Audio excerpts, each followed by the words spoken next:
Now you see, this is all about timing. And in the last few days, when we've been really getting a little bit desperate, I guess in some sense, but also driving around, trying to find animals, sometimes you get very, very lucky and you manage to find them on the road. But if we had been 5 seconds later, we would have missed him. He didn't leave the road because we were on the road. He left the road because he was on a beeline straight for this carcass. It tends to make me believe that it was his, rather than he picked up the scent. The behavior was a determined straight line from where he left the road coming straight here. He knows every square inch of his territory, so he knows exactly where it was that he left it. He didn't need to scent it out. He's got something stuck in his teeth or his tongue there. He's got maybe some fur, or there we go, got rid of it. Sometimes a piece of bone or something gets stuck on the palate.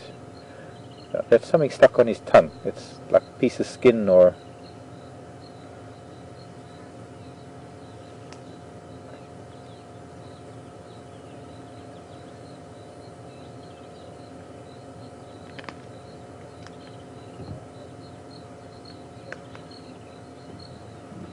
Are you picking up the sound? Mm-hmm. Question. Go. Riley and Chris. Riley and Chris's Twitter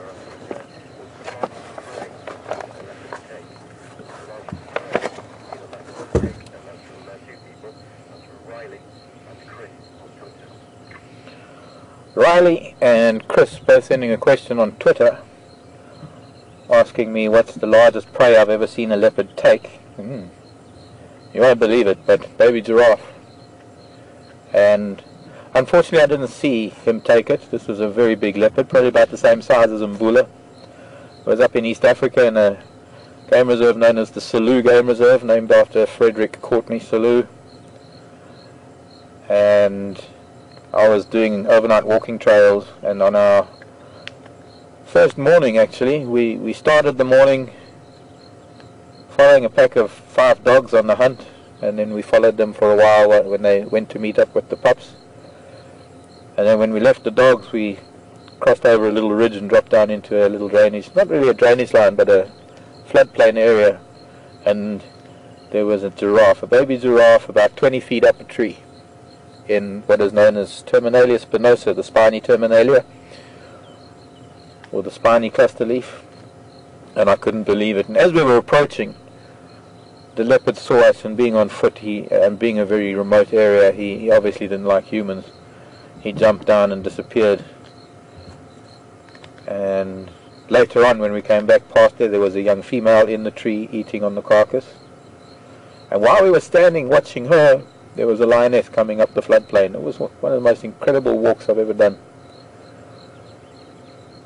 That whole weekend, it was a 3-night, 4-day walking safari. We slept in a little, what we call a fly camp, under a grove of jackalberry trees.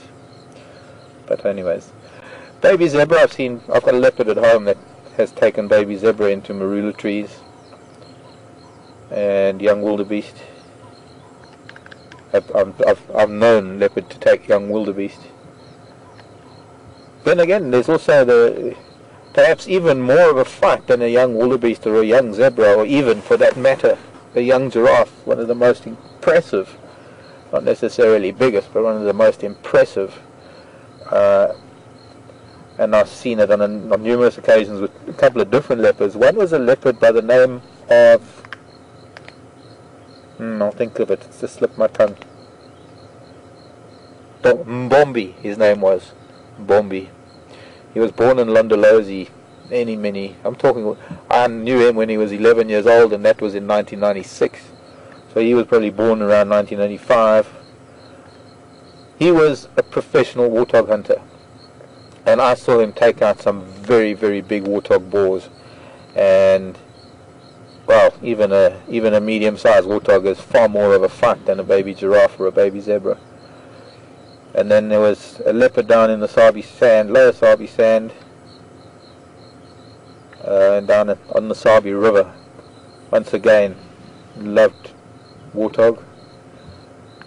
It was sometimes leopard that specialize in warthog learn that they can outweight them in a termite mound, and if they lie on top of the termite mound, eventually the warthogs get so stressed out that they try and make a dash for it, and of course invariably the leopard gets one because they become very adept at picking the right spot to be able to do so. Of course it's not every time, there have to be times when they miss, but anyways, this particular leopard down on the Sabi River was in the time before the Sabi Sand was incorporated into Kruger, and we used to have, it was just a little cattle fence, it wasn't very much of a fence, along the edge of the Sabi River between the Sabi Sands and the Kruger Park, and we used to cross a stile over the fence to go and watch hippo on the river, and there was a warthog carcass down there, and I suppose being young and in the old days we did some silly things, but we decided we were going to take the carcass onto our side of the fence so that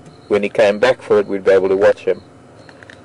But anyways, it was such a big warthog, it took two of us to try and carry it, or drag it, we couldn't carry it. What's he on there now? A foot. The hoof sticking out of his mouth. He's not going to digest hair and bone, and the hoof as well, which is just like the horn. It's just pure keratin. All of the cats don't digest hair and bone, so of course all of that is going to come out in his dung. Go.